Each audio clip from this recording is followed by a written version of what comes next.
भागलपुर गांव में पति पत्नी पीलू और बबलू किसानी करते थे। वो लोग बहुत ईमानदार थे और कम आमदनी में भी गुजर बसर कर रहे थे। बबलू खेत में पुराने कुएं से पानी निकालता था और पूरे खेत में सिंचाई करता था, लेकिन खेत में मेहनत करने के बाद भी उनके खेत में फसल नहीं होती थी। वो लोग बहुत तरह की फसल उगाने की कोशिश करते हैं, लेकिन एक भी फसल नहीं उगती है। सुनिए जी, खेत में कोई भी फसल नहीं उगती है। हमारे ऊपर बहुत कर्ज है, लोग पैसे मांगने आते रहते हैं। मैं सोच रही थी कि मैं कहीं पर मजदूरी करने लगती हूँ, क्या किसी के घर में काम करने लगती हूँ। कम से कम घर में खाना खाने लायक पैसा तो आएगा। इस खेत में कितनी ही काम करो, बेकार है। अरे नहीं पीलू, मैं इस खेत को नहीं छोड़ सकता हूँ। मेरे दादाजी ने और मेरे पिताजी ने ये खेत मुझे दिए हैं। मैं इस खेत में अगर किसानी बंद कर दूंगा तो अपने पूर्वजों को क्या मुँह दिखाऊंगा। और वैसे भी मैं एक किसान हूँ, ऐसे मजदूरी नहीं कर सकता।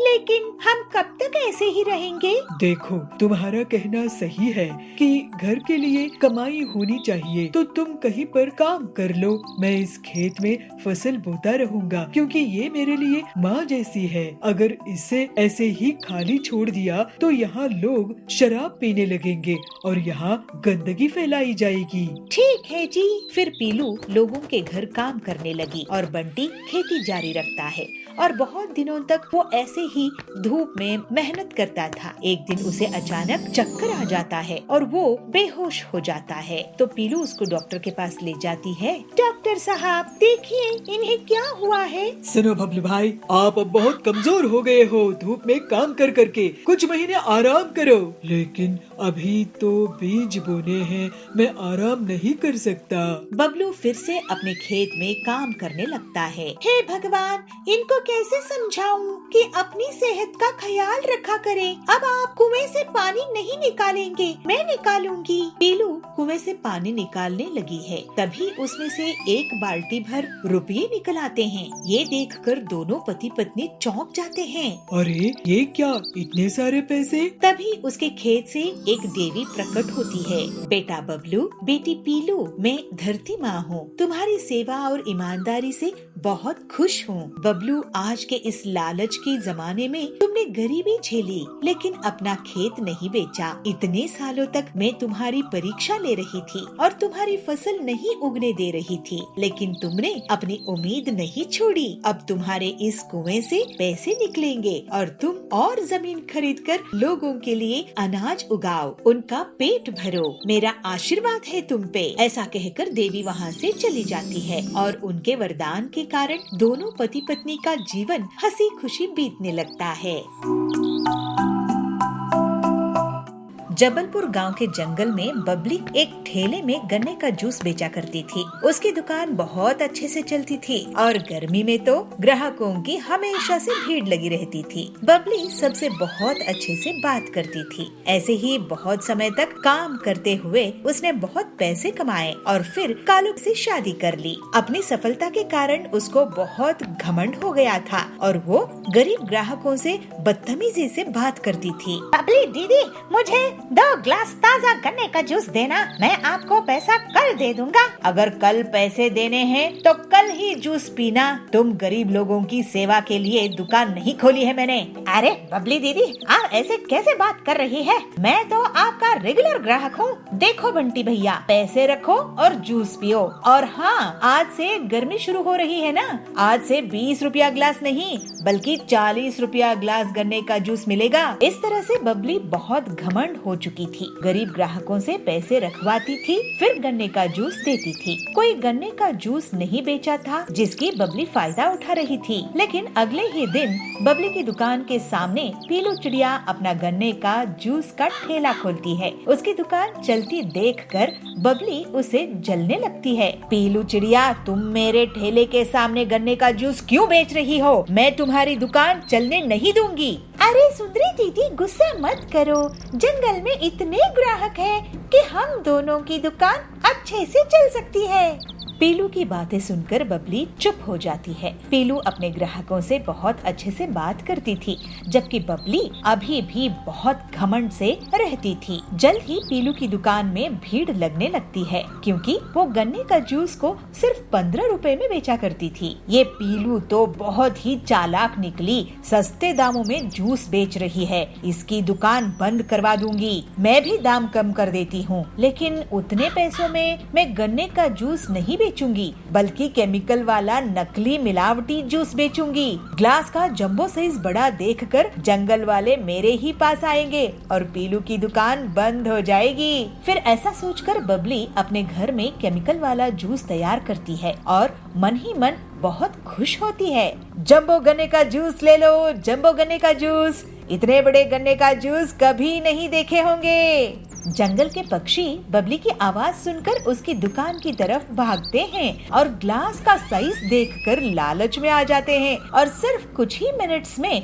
बबली के जंबो गन्ने का जूस बिक जाता है। देखा पीलू चिड़िया, मुझसे पंगा लेने का नतीजा, मैं तुम्हारी दुकान बंद करवा के ही रहूंगी। उसी दिन से पीलू की दुकान में ग्राहकों की कमी होने लगती है और अगले दिन से तो कोई भी उसकी दुकान नहीं जाता है। थोड़े ही दिनों में पीलू को दुकान बंद करने की नौबत आ जाती है। तभी एक दिन डॉक्टर हरिया उसकी दुकान पहुंचते हैं। पेलो, मुझे एक गिलास जूस देना, बबली की दुकान में भीड़ है, मुझे लेट हो रहा है, नहीं तो मैं उसी की दुकान में जाता। ये लीजिए डॉक्टर सर। अरे वाह, ये बहुत ताज़ा है। ऐसा करो, तुम मेरे हॉस्पिटल में रोज 20 गिलास भेज दिया करो मरीज के लिए।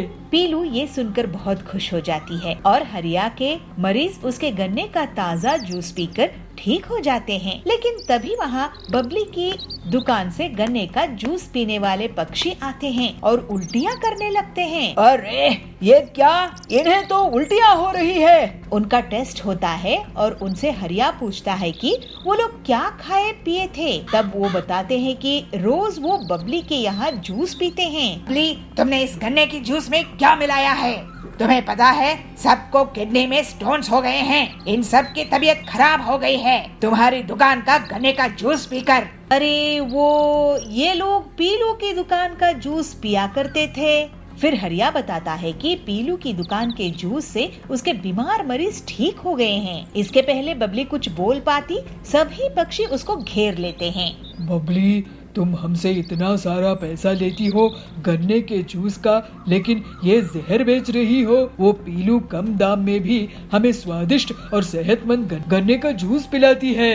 अब तुम्हें इसका हर्जाना भुगतना होगा। ऐसा कहकर सभी पक्षी बबली को पुलिस के हवाले कर देते हैं। पीलू पूरी ईमानदारी के साथ स्वादिष्ट गन्ने का जूस बेचना जारी रखती है और जंगल वाले उसकी बहुत तारीफ करते हैं। अब जंगल में बस उसी की गन्ने का जूस का दुकान थी। बबली अपने लालच के कारण सजा भुगत रही थी। पीलू और बाकी लोग अब हंसी खुशी रहने लगते हैं। शहर के एक जंगल में पीलू अपने पति बबलू कबूतर के साथ रहा करती थी। वो अपने पति को लंच बॉक्स देकर उसे ऑफिस भेजती है। तभी उसे एक अपने मोटर वाहन से उतरती दिखती है। अरे बबली, तू? अरे पीलू, तू यहाँ कैसे? बबली, मैं और मेरे पति इस घोंसले में किराए से रहने के लिए आए हैं। अच्छा चल, मैं अब घर के अंदर चलती हूँ। मुझे इतनी देर धूप में रहने की आदत नहीं है, मैं तो एसी में ही रहती हूँ। अच्छा, लेकिन स्कूल में तो तू हमेशा बाहर धूप में ही खेला करती थी। स्कूल की बात अलग थी, अब मैं अमीर घर में शादी होके आई हूँ, मुझे धूप बिल्कुल सूट नहीं करती है। दूसरे दिन पीलू बबली के घर अचार लेकर जाती है। बबली, ये देख, मैं तेरे लिए आम का अचार लेकर आई हूँ। इसे मेरी सास ने बनाया है, वो भी घर में। अरे ये ऑयली अचार मैं नहीं खाती हूँ पीलू, ये सब गांव में चलता होगा, मेरे यहाँ नहीं, इसे तू वापस ले जा। पीलू उदास होकर कहती है। ओहो बबली, तेरी लाइफस्टाइल तो बहुत बदल गई है। चल ठीक है, मैं अब चलती हूँ। ऐसे कहकर पीलू वापस अपने घर चली जाती है। ऐसे ही कुछ दिनों बाद करवा चौथ का त्योहार आता है। पीलू अपने पति से कहती है, बबलू जी, मैं ये साड़ी करवा चौथ पे पहनूं तो कैसी लगेगी? पीलू, तुम भी क्या सोचती होगी कि कैसा पति मिला है, किराए के घर में रखा है, नई साड़ी भी नहीं दिला सकता। लेकिन क्या करूं, मेरी तनख्वाह इतनी कम है कि महीना पूरा होने के पहले ही सारा पैसा खत्म हो जाता है। काश इस त्योहार में मैं तुम्हें कम से कम एक अच्छी साड़ी दिला पाता। बबलू जी, आपका प्यार ही मेरे लिए असली दौलत है। आप चिंता मत करो, सब ठीक हो जाएगा। तुम सच में बहुत अच्छी हो पीलू। ये लो 1000 रुपए और इससे करवा चौथ का सामान ले आना। ठीक है जी, मैं पूजा का सामान ले आऊंगी। शाम में पीलू के घर बबली आती है। पीलू, आज करवा चौथ मनाने के लिए सभी बंगलों में आ रही है, तो भी आ जाना। मेरे बंगलों की छत से चांद साफ साफ दिखता है। तुम लोगों की छोटे छोटे घोंसलों में शायद वो सही से निकलेगा नहीं, फिर तुम लोग भूखी रह जाओगी। अगर सब आ रही है तो मैं भी आ जाऊंगी बबली। अब मैं चलती हूँ, मुझे तैयारी करने के लिए पर्सनल स्टाइलिस्ट आने वाली है। वो 50,000 ले रही है मुझे स्टाइल करने के लिए। तुम लोग तो खुद से तैयार हो जाना। रात में सभी बबली के बंगलों में पहुंच जाती है। पीलू भी वहां जाती है। अरे वाह बबली, तुम्हारी साड़ी तो बहुत ही अच्छी लग रही है। ये मेरे मुंबई जंगल के पर्सनल फैशन डिजाइनर ने मुझे डिजाइन करके दिया है।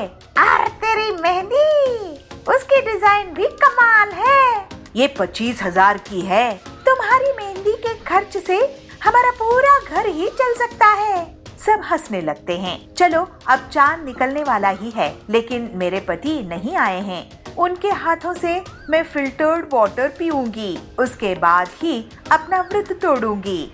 एक के बाद एक सभी चिड़ियाएं अपने पति का चेहरा चांद के साथ देखकर साथ ही व्रत पूरा कर लेती है। पीलू भी बबलू के साथ व्रत पूरा कर लेती है, लेकिन बबली के पति अभी तक नहीं आते हैं।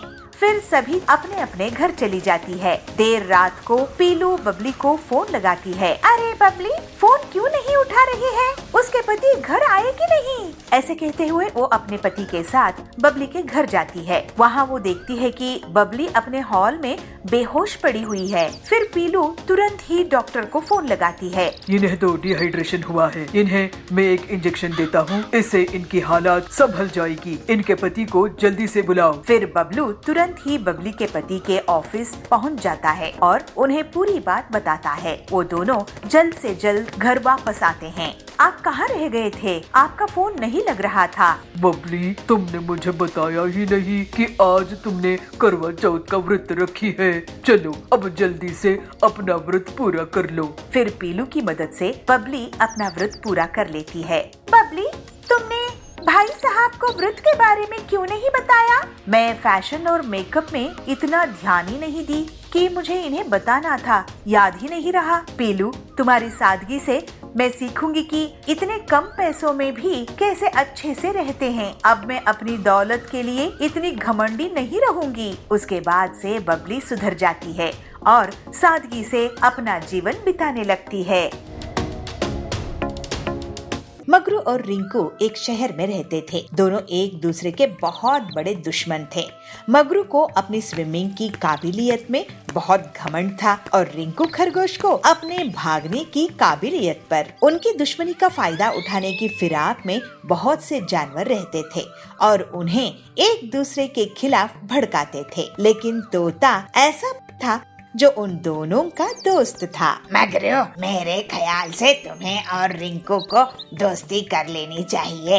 आखिर तुम दोनों बेवजह एक दूसरे के दुश्मन बने हुए हो। तो मगरू कहता है, ये बात तुम रिंकू को समझाओ तोता, वो बहुत घमंडी है और मेरे बारे में बहुत बुरा बोलता है कि मुझसे बहुत बदबू आती है और ना जाने क्या क्या। मैं रिंकू से बात करूंगा, लेकिन ये जान लो कि तुम दोनों को बाकी जानवर भड़काते हैं। फिर तोता रिंकू के पास जाता है। रिंकू, तुम और मगरू मेरे अच्छे दोस्त हो, इसलिए कह रहा हूँ दूसरों की बातों में मत आया करो और दोस्ती कर लो। मगरू मुझे नुकसान पहुँचाने के लिए तरकीब लगाता रहता है, मैं उससे दोस्ती नहीं कर सकता हूँ। दोनों तोता की बात नहीं मानते हैं। तोता दुखी हो जाता है और एक दिन वो बीमार पड़ जाता है। उससे मिलने के लिए मगरू और रिंकू रिंकू आते हैं। मगरू, रिंकू, मेरे पास ज्यादा समय नहीं है। मुझे एक खास जड़ी बूटी की जरूरत है, लेकिन वो नदी के पार मैदान के अंदर मिलेगी। अगर मुझे वो दवाई नहीं मिली तो मैं खत्म हो जाऊंगा। ये सुनकर मगरू और रिंकू दोनों दुखी हो जाते हैं। मैं तुम्हारे लिए नदी पार करूंगा दोस्त, मैं स्विमिंग में बहुत माहिर हूँ। तो रिंकू कहता है, मैं तुम्हारे लिए जमीन के अंदर से जड़ी बूटी की दवाई निकाल लूंगा, मुझे गाजर निकालने की आदत है। और दोनों दवाई की तलाश में निकल पड़ते हैं। लेकिन जैसे ही रिंकू नदी के किनारे पहुंचता है तो देखता है कि नदी का पुल टूटा हुआ है। अरे, अब मैं कैसे नदी पार करूंगा? वहीं मगरू तुरंत नदी में डाइव मारकर नदी पार करने लगता है। तुम किसी काम के नहीं हो रिंकू। रिंकू बहुत मुश्किल से पुल की लकड़ी के सहारे डूबते डूबते बचता है और नदी पार करता है। नदी पार करने के बाद मगरू मिट्टी खोदने लगता है, लेकिन मिट्टी उसकी आंख में, नाक में घुस जाती है और उसके नुकीले पंजों से जड़ी बूटी को भी नुकसान होने लगता है। तुम्हारी मूर्खता के कारण जड़ी बूटी खराब हो रही है मगरू। फिर रिंकू अपने हाथों से बहुत सावधानी के साथ मिट्टी खोदकर जड़ी बूटी निकाल लेता है। दोनों फिर नदी के पास वापस जाने के लिए पहुंचते हैं। तुम नदी में डूब जाओगे, मुझे जड़ी बूटी दे दो। तुम्हारे तैरने से जड़ी बूटी भीग जाएंगे, जड़ी बूटी तुम्हें नहीं दे सकता। दोनों सोच में पड़ जाते हैं और फिर देखो, मैं तुम्हारे बिना नदी पार नहीं कर सकता। और मैं तुम्हारे बिना जड़ी बूटी को बिना खराब किए वापस नहीं लेकर जा सकता। फिर मगरू की पीठ पर रिंकू सवार होकर नदी पार कर लेता है और जड़ी बूटी सुरक्षित तोता के पास पहुंच जाते हैं। तुम दोनों ने क्या मिलजुल कर ये काम किया है?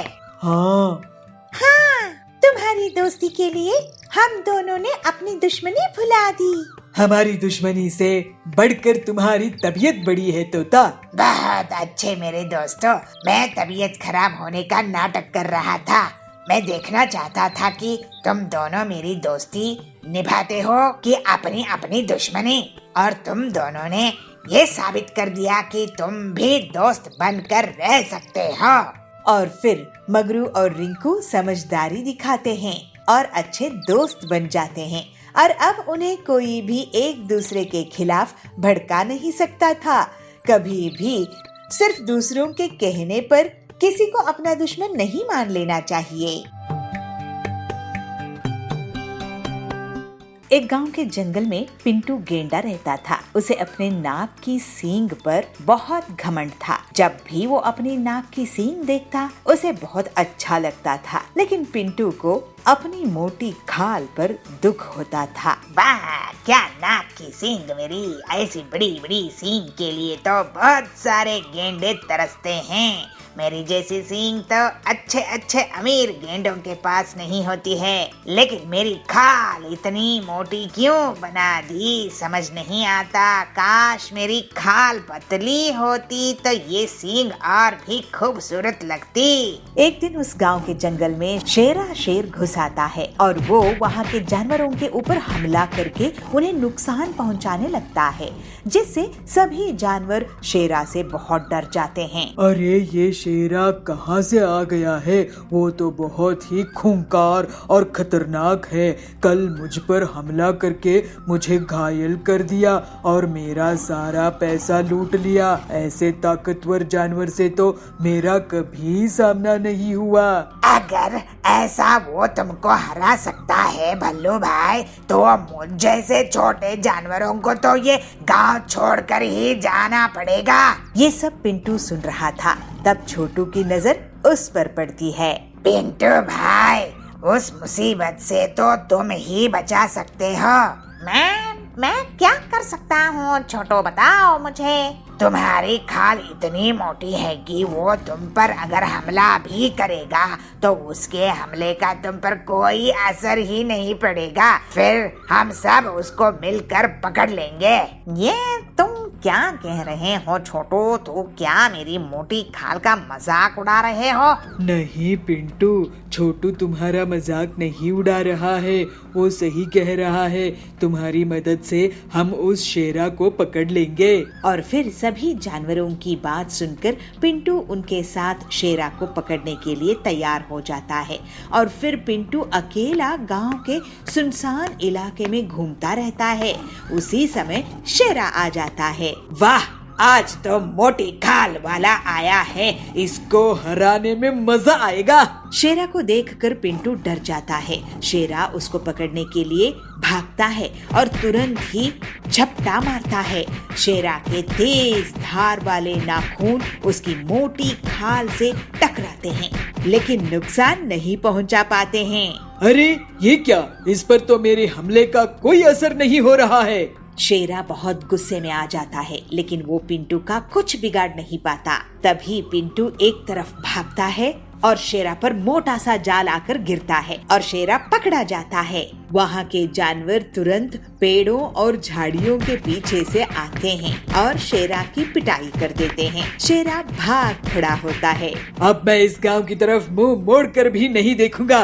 वाह पिंटू भैया, तुम्हारे कारण गांव का भला हो गया। मुझे नहीं पता था कि मैं जिस खाल को देख दुखी होता था वो मुझे इज्जत दिलाएगी। इस तरह से पिंटू गेंडे को ये समझ आ जाता है कि जो चीज काम की नहीं होती है वो सुंदर तो दिख सकती है, लेकिन उस पर घमंड नहीं करना चाहिए। अपनी खूबी किस बात से है ये पहचानना चाहिए। एक शहर में भल्लू भालू रहता था। वो खाने पीने का बहुत शौकीन था। तोता उसका बहुत अच्छा दोस्त था। वो बहुत समझदार था और अच्छे और बुरे की पहचान रखता था। भल्लू ताकतवर था, इसी वजह से सींगू गेंडा उसके साथ दोस्ती करने को देखता था। भल्लू कैसे हो? तुम तो मेरे साथ घूमते ही नहीं हो और उस पिद्दी तोते से दोस्ती करके रखे हो। तुम्हें तो अपने जैसे ताकतवर लोगों के साथ उठना बैठना चाहिए।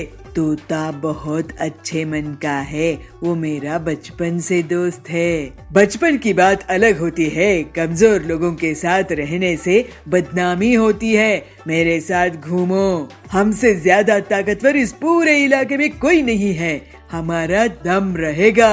वैसे तो तुम ठीक कह रहे हो।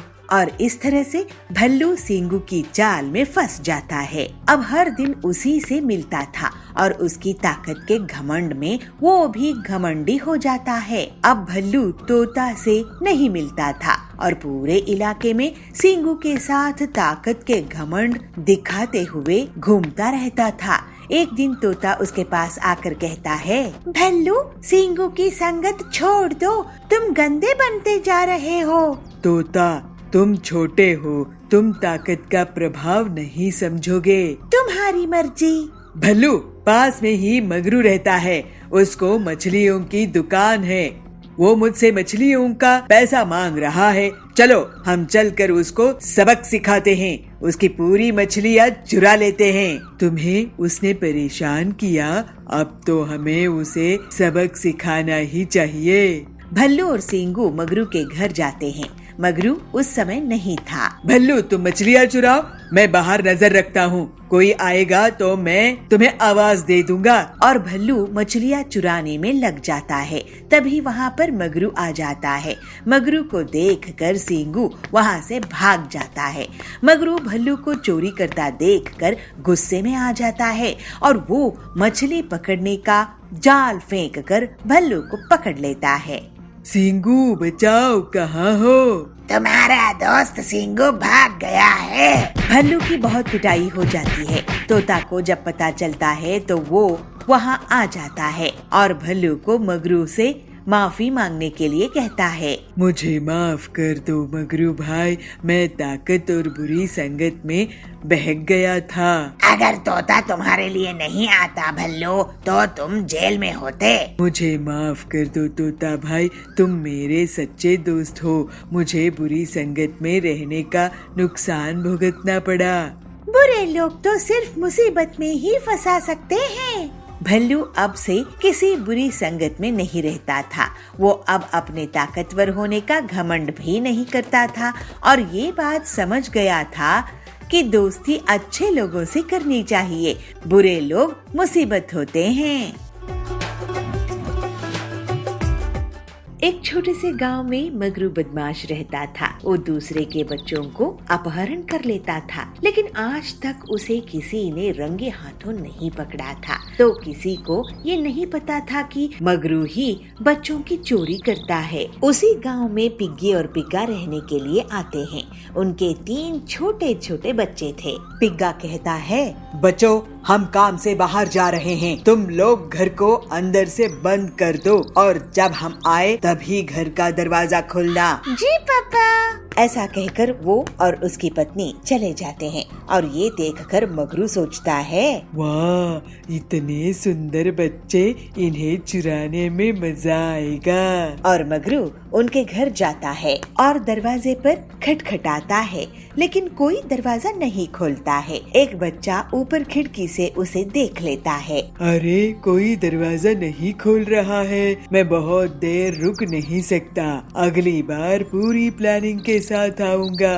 और वो वहाँ से चला जाता है। जब पिग्गा और पिग्गी वापस आते हैं तो पापा, मगरमच्छ अंकल दरवाजा खटखटा रहे थे, हमने दरवाजा नहीं खोला। लेकिन कम से कम ये पूछ लेना कि आप कौन हैं, इससे पता चल जाएगा कि वो किस काम से आए थे। और अगले दिन भी दोनों पति पत्नी अपने बच्चों को घर में छोड़कर उनसे घर को अंदर से बंद करने के लिए कहकर चले गए। दूर से मगरू ये देख रहा था और थोड़ी ही देर में वो उनके घर जाता है। बच्चों, दरवाजा खोलो, मैं दूध वाला हूँ, मैं दूध बेचता हूँ। लेकिन मम्मी पापा नहीं है, आप शाम में आना। मुझे तुम्हारे मम्मी पापा ने ही भेजा है तुम्हें दूध देने के लिए, दरवाजा खोलो। लेकिन बच्चे समझ नहीं पाते हैं कि क्या करें। सॉरी अंकल, हम दरवाजा नहीं खोल सकते, मम्मी पापा सिखाए हैं कि किसी भी अनजान व्यक्ति से कुछ खाने की चीज नहीं लेनी चाहिए। उनकी बात सुनकर मगरू बहुत गुस्सा करता है, लेकिन दूर से पिग्गी और पिग्गा आते दिखते हैं तो वो तुरंत वहाँ से भाग जाता है। फिर बच्चे पूरी बात अपने मम्मी पापा को बताते हैं। लगता है वो बच्चा चोर ही है, अब से हमें सावधान रहना होगा। इधर मगरू बहुत गुस्से में रहता है, उसे अब सावधान रहना होगा। मैं तो बच्चों को चुरा कर ही रहूंगा, चाहे जो हो जाए। और अगले दिन मगरू पिग्गी और पिग्गा के जाने के बाद उनके घर जाता है और गुस्से में दरवाजा तोड़ देता है और वो तीनों बच्चों को उठाकर भागने लगता है। लेकिन उसे नहीं पता था कि थोड़ी ही दूर में पिग्गी और पिग्गा उसका इंस्पेक्टर सींगा गेंडे के साथ इंतजार कर रहे थे। वो रहा बच्चा चोर मगरू, अब इसकी खैर नहीं। और सींगा तुरंत मगरू के सामने आ जाता है और उसके कांस्टेबल्स उसको घेर लेते हैं। बच्चों को छोड़ दो मगरू, तुम रंगे हाथों बच्चा चोरी करते पकड़े गए हो। अरे ये क्या, ऐसा कैसे हो सकता है? हम कल रात में इंस्पेक्टर सिंगा जी से मिलकर तुम्हें रंगे हाथों पकड़ने का प्लान बनाया था। और फिर मगरू से सिंघा बच्चों को छीन लेता है और मगरू की पिटाई हो जाती है और उसको पकड़कर जेल में डाल दिया जाता है। जब कोई गलत काम करता है और दूसरों को नुकसान पहुंचाता है तो एक न एक दिन उसे अपने बुरे कामों का बुरा परिणाम भुगतना ही होता है। चंपक वन में पीलू नाम की चिड़िया रहती थी, जिसका एक बेटा था। उसका नाम गोलू था। पीलू स्वभाव से बहुत ही कंजूस चिड़िया थी। गोलू पढ़ लिख के विदेश गया और वहाँ पर एक बड़े से सेठ कड़क के यहाँ काम करने लगा। गोलू एक बार अपनी माँ से मिलने के लिए घर आया। बेटे को घर आया देख पीलू बहुत खुश होती है। बेटा, अब मेरी उम्र हो चली है, अब मुझसे घर का काम नहीं होता, तू कहे तो मैं तेरे लिए एक सुंदर सी लड़की देख दूं। माँ, वैसे तो मैं तुम्हें बताना नहीं चाहता था, लेकिन मेरी एक गर्लफ्रेंड है, मैं उसे बहुत पसंद करता हूँ और उसी से शादी करना चाहता हूँ। कौन है वो लड़की, जरा मुझे भी तो बता। माँ, वही मेरे बचपन की दोस्त लवली। अरे लवली, वो तो बहुत गरीब है, उसके माँ बाप तो दहेज भी नहीं दे पाएंगे। तेरी परवरिश में, तेरी पढ़ाई लिखाई में, तेरे विदेश रहने में जो पैसा खर्च हुआ है वो दहेज से ही तो वसूल होगा।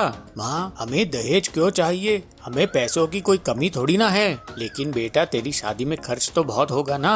माँ, मैं नहीं जानता, मैं तो शादी लवली से ही करूँगा, वरना विदेश चला जाऊंगा। ठीक है बेटा, जैसी तेरी मर्जी। कुछ दिनों बाद गोलू और लवली की शादी हो जाती है। शादी के अगले ही दिन पीलू लवली को बुलाकर कहती है, बहू, आज से घर का सारा काम तुझे ही करना है। मैंने सारे नौकरों को छुट्टी दे दी है। अब हम घर का काम मिल बांट के करेंगे। बेकार में नौकरों को पैसा देने की क्या जरूरत है। ठीक है माँ जी, मैं घर का सारा काम कर लूंगी। ठीक है, चल जाके पहले एक कप चाय बना के दे। लवली रसोई में चाय बनाने जाती है, लेकिन देखती है कि गैस खत्म हो गई है। लवली अपनी सास के पास जाके कहती है, माँ जी, गैस खत्म हो गई है, अब मैं चाय कैसे बनाऊं? रहने दे बहू, वैसे भी गर्मी बहुत है, मत बना चाय। लेकिन माँ जी, गैस नहीं है तो हम खाना कैसे बनाएंगे? कोई बात नहीं बहू, चिंता मत कर, शादी की बहुत सारी पूड़ियाँ और सब्जी बच गई है, मैंने उसे फ्रिज में रख दी हूँ, हम वही खाएंगे। हफ्ते भर तो वो चलेगी ही। अपनी सास की कंजूसी देखकर लवली हक्का बक्का रह जाती है। लवली अपने पति के पास जाती है, गोलू, तुम्हारी माँ कितनी ज्यादा कंजूस है, भगवान ही बचाए ऐसी सास से। मैंने अपनी पूरी जिंदगी में ऐसी कंजूस औरत नहीं देखी। क्यों, क्या हो गया? तुम्हारी माँ ने शादी की बची हुई सब्जी और पूड़ियाँ फ्रिज में रख दी हैं और उन्हें एक हफ्ते तक खाने के लिए कह रही हैं। ये सब मुझसे नहीं होगा, तुम जाओ और अपनी माँ को समझाओ। ये सुनकर गोलू को गुस्सा आ जाता है और वो अपनी माँ के पास जाता है। माँ, अगर गैस खत्म हो गई है तो मैं नया सिलेंडर ले आता हूँ। बासी खाना खाने की क्या जरूरत है? हमारी तबीयत खराब हो जाएगी, पेट खराब हो जाएगा। तुम्हारी उम्र तो देखो। अरे बेटा, शादी में इतना पैसा खर्च हुआ है, गैस सिलेंडर लाके और पैसा क्यों खर्च करना? जब घर में खाना है तो घर का खाना खाना चाहिए, उसमें क्या बुराई है? पर माँ, वो बासी खाना है। अरे, मैं कोई जबरदस्ती थोड़ी ना कर रही हूँ तुम लोगों से। तुम्हारा मन है तो तुम लोग बाहर खाना खा लो, लेकिन याद रखना उसमें भी बहुत पैसे खर्च होंगे। ऐसे अनाज फेंकने से क्या फायदा? मैं तो बस बहू को समझा रही थी। अगर तुम लोगों को मेरी बात समझ नहीं आती है तो तुम लोग के जो मन में आए करो। पीलू की जिद के आगे बेटे और बहू को झुकना पड़ता है और वे लोग बासी खाना खाते हैं। बासी खाना खाकर लवली की तबीयत खराब हो ही जाती है, उसे उल्टियाँ होने लगती है। गोलू डॉक्टर को बुलाने के लिए निकलने ही वाला होता है। अरे बेटा, डॉक्टर को बुलाने की क्या जरूरत है, लगता है बहू माँ बनने वाली है। गोलू फिर से गुस्सा हो जाता है और अपनी माँ से कहता है, माँ, तुम क्या बात कर रही हो? मैं तो डॉक्टर को बुला के ही रहूंगा, अब मैं तुम्हारी एक नहीं सुनूंगा। तुम्हारी कंजूसी के कारण लवली की जान पे बनाई है, अब तुम्हारी कंजूसी नहीं चलेगी। गोलू बुलबुल डॉक्टर को घर लेके आता है। बुलबुल डॉक्टर लवली का चेकअप करता है और कहता है, गोलू जी, आपकी पत्नी को फूड पॉइजनिंग हुई है, अगर ज्यादा देरी होती तो इनकी जान भी जा सकती थी। गोलू अपनी माँ से कहता है, देखा माँ, मैं कहता था ना, तुम्हारी कंजूसी के कारण लवली की जान पे बन आएगी। अगर समय रहते डॉक्टर साहब नहीं आते तो क्या होता, जरा सोचो। ये सुनकर पीलू शर्मिंदा होती है और अपनी बहू से माफी मांगती है। बहू, मुझे माफ कर दे, मेरी कंजूसी के कारण तेरी जान पे बनाई। नहीं माँ जी, आप माफी नहीं मांगिए, लेकिन वादा कीजिए कि अब से जो जरूरी होगा उस पे खर्च जरूर करेंगी, अब कंजूसी नहीं करेंगी। ऐसा सुनकर पीलू खुश हो जाती है और अपनी बहू को गले लगाती है, अपने बच्चे और बहू के साथ सही व्यवहार करती है, कंजूसी छोड़ देती है। गोलू अपनी माँ और पत्नी को लेकर विदेश चला जाता है। अब वो खुशी खुशी रहते हैं।